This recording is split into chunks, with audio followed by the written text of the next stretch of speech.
Se você caiu aqui de paraquedas e curte jogos de PS1 e principalmente aqueles jogos obscuros, meu amigo, você chegou no canal certo, porque nesse vídeo a gente vai explorar títulos que foram totalmente esquecidos e principalmente aqueles títulos que quase ninguém jogou, mas que merecem um pouco mais de atenção. Então se ajeita aí, pega um caderninho e uma caneta para anotar os nomes, porque tá começando mais um vídeo da nossa tão querida série de jogos desconhecidos e esquecidos do PS1. E espero demais que você esteja curtindo essa série, porque ela é feita com muito carinho, tá? Mas sem mais enrolação, bora começar!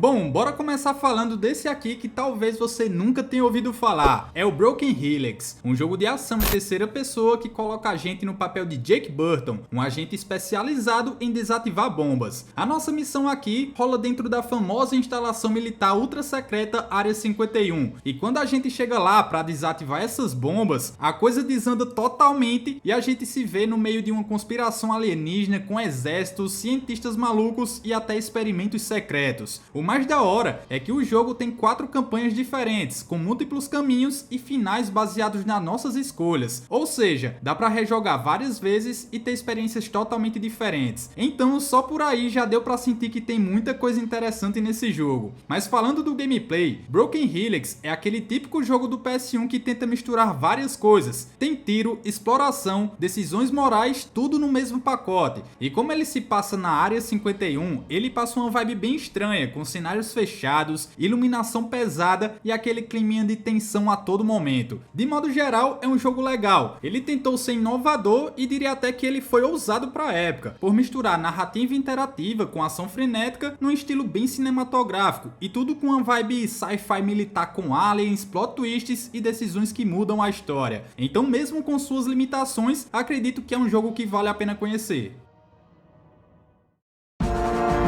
Esse aqui é um grande clássico que provavelmente você esqueceu, é o Gex 3, Deep Cover Gecko. Tenho certeza que esse game muita gente curtiu na infância, hein? Ele chegou ao PS1 lá em 1999 e foi o terceiro e último game da franquia Gex, o que é uma grande pena, né? Porque sem dúvidas tinha muito potencial para ser uma franquia incrível. Mas quem relembrou dessa joia do PS1 foi o meu parceiro Paulo Eduardo, obrigado demais pela participação. Gex 3 é um jogo de plataforma 3D e o jogo mergulha em várias paródias de filmes, séries e até talk shows famosos da época. Esse jogo é praticamente um meme ambulante dos anos 90. E a missão do Gex é resgatar a Extra, que é interpretada por ninguém menos que uma modelo da Playboy. Sim, cara, é isso mesmo. Só esse detalhe já mostra o quão aleatório esse jogo é. A jogabilidade é padrão de plataforma. A gente pula, dá rabadas em diversos inimigos, coleta itens e entra em mundos temáticos cheios de fases diferentes. Cada fase aqui é baseada em um gênero de TV ou filme, como terror, faroeste, ficção científica, agora tudo com piadas o tempo todo. Gex 3 é um jogo muito bom, um clássico que provavelmente você esqueceu com o tempo ou talvez nem teve a chance de jogar. É divertido, criativo e diferente de qualquer outra coisa no PS1. Cara, se você curte plataforma, humor e aquela nostalgia dos anos 90, precisa dar uma chance para esse jogo. Mudando completamente a vibe, vamos comentar agora sobre o Echo Knight 2, The Lord of the Nightmares, que é um dos jogos mais obscuros do PS1 literalmente, e quem recomendou ele pra gente foi o grande Fábio Hércules. Tamo junto, meu irmão. Bom, Echo Knight 2 é a continuação do primeiro Echo Knight, e isso é bem óbvio, né? Mas aqui ele conta uma história separada, então dá pra jogar o segundo jogo de boa mesmo sem conhecer o primeiro. E pra quem não sabe, ele é o antecessor do maravilhoso e esquecido Echo Knight Beyond lá do PS2. Aliás, se você curte jogos de PS2, aqui no canal tem uma mega playlist só com jogos desconhecidos e esquecidos desse console insano. Se você quiser conferir, o link vai estar aí no primeiro comentário fixado. Mas enfim, o gênero de Echo Knight 2 é aventura com elementos de terror psicológico. Não tem nada de sustos gratuitos ou aquele jumpscare bobo demais. O medo aqui é mais daquele tipo que vai te deixando inquieto e tenso com os acontecimentos e com a atmosfera no geral. A história gira em torno de um jovem que investiga o desaparecimento de sua amiga e acaba preso numa mansão sobrenatural onde espíritos vagam pelas salas e memórias do passado se misturam com o presente. É um negócio bem tenebroso mesmo. No gameplay, a jogabilidade é em primeira pessoa, bem lenta e com puzzles. E não tem combate, viu? O foco é na exploração e na interação com os fantasmas, ouvindo as histórias dele e ajudando eles a encontrar a paz. Os gráficos, mesmo datados, ainda cria aquele clima que funciona muito bem pro gênero. Infelizmente, Echo Knight 2 foi lançado apenas no Japão, mas a parte boa é que ele tem versão em inglês feita por fãs. E esse aqui, meu amigo, não é um jogo pra qualquer um. Tem um ritmo bem devagar, mas eu tenho certeza que se você entrar no clima, vai se surpreender.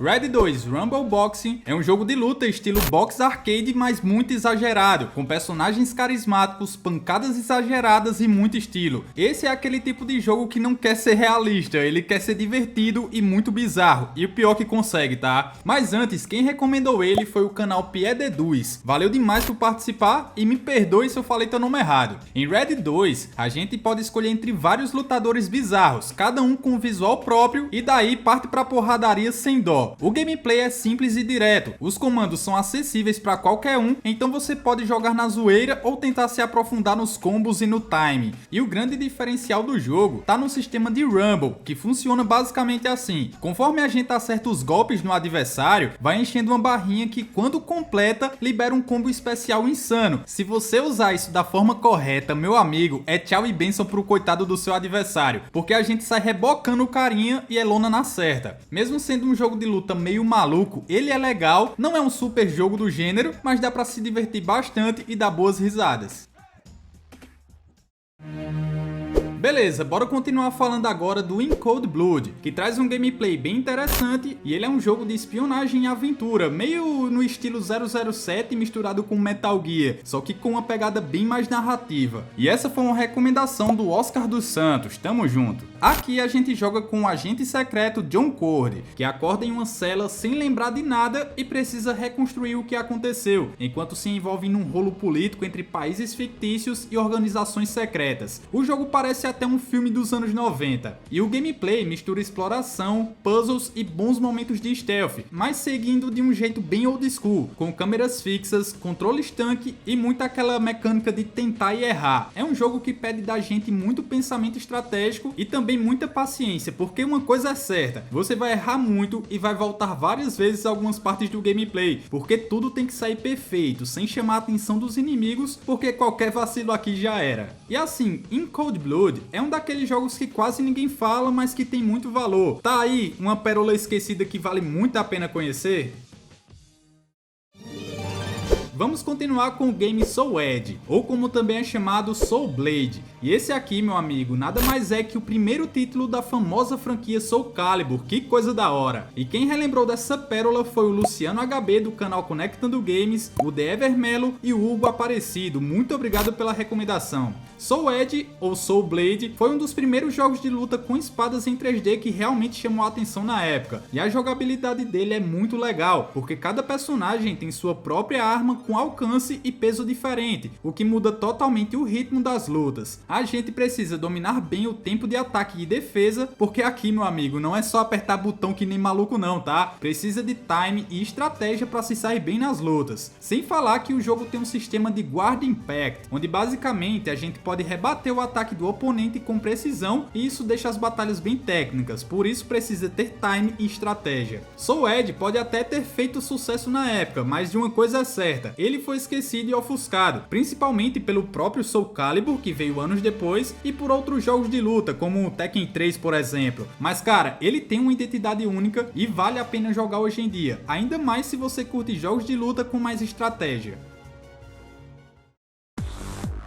E ainda falando em jogos de luta, vamos falar de um jogo totalmente controverso. É o Thrill Kill. Esse aqui é uma verdadeira lenda, porque era para ter sido lançado em 1998, mas foi cancelado pela EA antes de chegar oficialmente às lojas, simplesmente porque ele tem muita violência. Mesmo assim, ele virou febre entre os fãs do PS1 por causa das copies que vazaram na época. Imagina só, meu irmão, um jogo de luta com 4 personagens ao mesmo tempo numa arena, mas com um estilo completamente sádico e bizarro. É tipo um Mortal Kombat Combat ainda mais sombrio e muito mais violento. Mas calma, antes da gente continuar, quem reviveu essa lenda aqui foi o Kevin Madrid, o Victor Felipe, o Jordano Marques, o Alisson Castro e o Vini Costa. Muito obrigado pela participação, galera. Beleza, basicamente o jogo é baseado em almas condenadas que estão presas no inferno e lutam entre si para ter uma chance de reencarnar. E cada personagem é mais maluco que outro, tá? Como por exemplo, um anão com perna de pau. É disso aí pra pior, meu irmão. Aqui a gente não tem barra de vida, e sim uma barra de morte, que simplesmente é carregada com o dano que a gente causa nos adversários. E quando essa barra fica cheia, a gente pode usar o famoso Trill Kill, que é tipo um fatality bem exagerado e muito violento. O visual do jogo no geral é sombrio, com cenários tipo hospício, mas tudo tem uma vibe meio grotesca e artística ao mesmo tempo. Resumindo, é um jogo doido demais. E mesmo cancelado, Trill Kill virou um símbolo cult. Esse aqui é um jogo que mostra o lado mais ousado e doido da geração do PS1.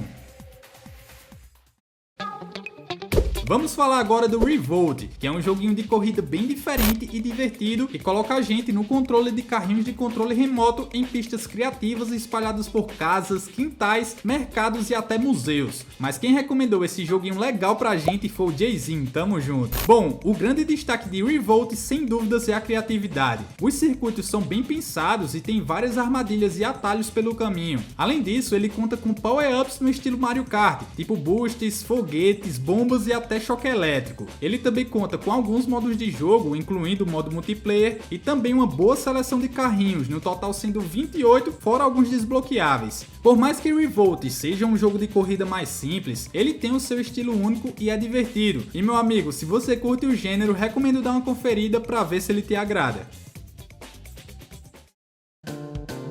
Vamos falar de jogo relaxante, é o Sea Bass Fishing, que é um simulador de pesca, e quem recomendou ele pra gente foi o William Merlin, valeu demais. Nosso objetivo aqui é bem simples, escolher o local certo, a vara certa se é pequena ou grande, o tipo de isca e tentar fisgar os maiores peixes possíveis. E mesmo sendo um jogo de ritmo mais lento, ele prende muito pela sensação de recompensa quando a gente finalmente pega um peixe gigante, porque o gameplay aqui é bem mais técnico do que parece. Você precisa observar a profundidade da água, o clima e até o horário do dia. Cada escolha muda a chance de pegar um peixe. É um jogo bem estratégico. É claro que ele é um jogo bem nichado e não é para todo mundo, mas se por acaso você curte esse gênero, acredito que ele merece uma chance. Vamos falar de outro jogo com muita porradaria, agora com o Hokuto no Ken Seikimatsukyo Seishi Densetsu, ou como também é chamado, Fist of the North Star. E esse aqui foi lançado apenas no Japão e é baseado no anime Hokuto no Ken, conhecido aqui no Brasil como Punho da Estrela do Norte. Mas quem recomendou ele foi o canal Turbo Mobile, muito obrigado por participar. A história aqui segue o Kenshiro, e me desculpe se eu falei o nome desse personagem errado, tá? Ele é o protagonista lendário do anime, que aqui no game tá metendo a porrada em todo mundo em um mundo pós-apocalíptico, cheio de gangues bizarras e combates intensos. E no gameplay, a jogabilidade é bem diferente do que a gente espera de um jogo de ação tradicional. Ele segue mais ou menos como um beat 'em up, onde a gente avança e enfrenta inimigos com sequências de combos e até ativa técnicas especiais. E um ponto negativo é que, como ele foi lançado só no Japão, não conta com outro idioma. Até procurei versão em inglês, mas não encontrei. Mesmo assim, se você só quer apertar botão e descer a porrada em inimigos, meu irmão, dá pra jogar tranquilo, porque ele entrega muita ação. Vamos continuar com o insano e esquecido Parasite Eve 2, ou Parasite Eve 2. Esse aqui é top demais, meu irmão. Ele é uma mistura perfeita de Resident Evil com Final Fantasy, e eu não tô nem exagerando, tá? Mas quem relembrou dessa pérola aqui foi o nosso amigo Bruno Santos e o grande Gustavo Mota. Obrigado demais pela participação. Parasite Eve 2 traz a agente especial Aya Bria como protagonista mais uma vez, agora enfrentando novas mutações e bizarrices biológicas, e ao contrário do primeiro jogo, que era mais voltado pro RPG com combates em turnos, o segundo jogo vai mais pra vibe de terror e sobrevivência mesmo, com câmeras fixas, mira manual e aquele clássico clima de tensão constante que fez tanto sucesso com os jogos da época. Ele ainda conta com elementos de RPG e o combate é em tempo real. A gente pode usar habilidades especiais da Aya que funcionam mais ou menos como magias. Tudo isso graças às mutações que ela carrega no DNA, e isso dá ao jogo um sistema único de evolução e customização, onde a gente pode decidir como moldar nossas habilidades. É um diferencial bem positivo para o gameplay. O visual do jogo é incrível para o PS1, com ambientes pré-renderizados super detalhados e monstros bem grotescos. A ambientação é densa e tem aquele climão de filme com cientistas malucos, bases secretas e experiências bizarras. É algo muito massa de se ver. Particularmente eu gosto bastante desses jogos antigos com essa vibe meio grotesca. Parasite Eve 2 tem carisma, desafio, ótima história e uma protagonista que foge daquele padrão, né, de protagonista genérico de jogo de terror. De modo geral, esse aqui é um ótimo jogo que provavelmente você esqueceu ou talvez não teve a chance de jogar na época, mas agora tá aí, a chance de reviver ou conhecer essa joia. Mas outra joia clássica que você pode ter esquecido é o Road Rash 3D. Esse aqui marcou minha infância e eu tenho certeza que é de muita gente também. Mas quem relembrou desse clássico foi meu parceiro Thomas do canal Intergaláctico e o canal Dark Shirt. Muito obrigado. Beleza, Road Rash 3D traz corridas de moto em alta velocidade pelas ruas e estradas americanas. Só que aqui tem um grande detalhe. Aqui não é só corrida não, tá? É briga no meio do asfalto, literalmente. Meu amigo, enquanto a gente acelera, a gente pode socar, chutar ou usar correntes e bastões para derrubar os adversários, ou talvez ser derrubado, né? É porradaria demais nesse jogo, cara. A jogabilidade é simples e bem arcade, mas viciante demais. A gente precisa vencer corridas, ganhar dinheiro e melhorar nossa moto. Tudo isso enquanto foge da polícia e tenta sobreviver aos outros malucos da pista. De modo geral, o Road Rash 3D é um verdadeiro clássico. Esse aqui é o meu preferido da franquia e foi o que eu mais joguei na infância. E se esse jogo também marcou a sua infância ou foi outro jogo da franquia Road Rash? Comenta aí embaixo a sua opinião e qual foi o jogo que marcou a sua infância. Vai ser legal demais conversar com vocês. Amigão, se você curte espadas e Japão feudal, Soul of the Samurai é o tipo de jogo que vai direto pro seu coração. Mas antes de continuar, quem recomendou ele foi o Jackson Ribeiro, o JJ The Grey, o Ítalo Fernandes, o Thiago Zodi, o Guilherme Ferreira, o Vinícius Siqueira e o Leandro Swagger. Valeu demais pela participação, galera. Bom, aqui a gente tá no controle de um dos dois protagonistas, Kotaro, que é um espadachim clássico, ou Lin, uma guerreira ninja com um estilo mais ágil e furtivo. E a história gira em torno de um clã maligno que está fazendo experimentos com mortos-vivos para tentar dominar o Japão, e cabe a gente meter a espada nesses planos e em quem aparecer no nosso caminho. No gameplay, a jogabilidade lembra muito os clássicos da época, com câmera fixa, combate com espadas e a possibilidade de escolher caminhos diferentes dependendo do personagem e das decisões que você toma. E dependendo de qual personagem a gente escolher, cada um tem o seu próprio estilo de luta. Hoje em dia, Soul of the Samurai é pouco falado, mas a real é que esse jogo entrega uma experiência bem sólida, com boa ambientação, combate divertido e um clima que mistura história com fantasia sombria. Irmão, vale muito a pena experimentar, especialmente se você gosta de jogos com espadas e uma pegada sobrenatural. O primeiro, Ape Escape, é um jogo de ação em plataforma 3D totalmente diferente de tudo que existia no PS1 na época. Primeiro que ele foi o primeiro jogo do PlayStation a exigir o uso do controle DualShock com os dois analógicos. E isso já era um baita diferencial, porque ele foi projetado do zero para funcionar com os dois analógicos. Mas antes, quem relembrou dessa pérola aqui foi o Rei Hakion, tamo junto. Beleza, Ape Escape traz uma história bem simples e direta. Um macaco chamado Spectre coloca um capacete que o deixa super inteligente, e daí ele decide libertar os outros macacos para dominar o mundo. Daí entra a gente no controle do garoto Spike, que precisa capturar todos esses macacos usando um monte de gadgets malucos, como redes, estilingue, radar, entre outras coisas. E a jogabilidade aqui é muito criativa. Cada gadget tem um jeito diferente de usar e é tudo controlado pelo analógico direito, o que parece estranho e confuso no início, mas um pouco de treino, cara, você já é profissional na mecânica. Ape Escape é um daqueles jogos que claramente foi feito com muito carinho, só que o problema é, muita gente nem chegou a jogar porque poucos tinham o controle com os dois analógicos na época. Eu fui uma dessas pessoas. Mas cara, hoje em dia com os emuladores, Ape Escape é um jogo obrigatório para quem curte criatividade, humor e um desafio bem diferente.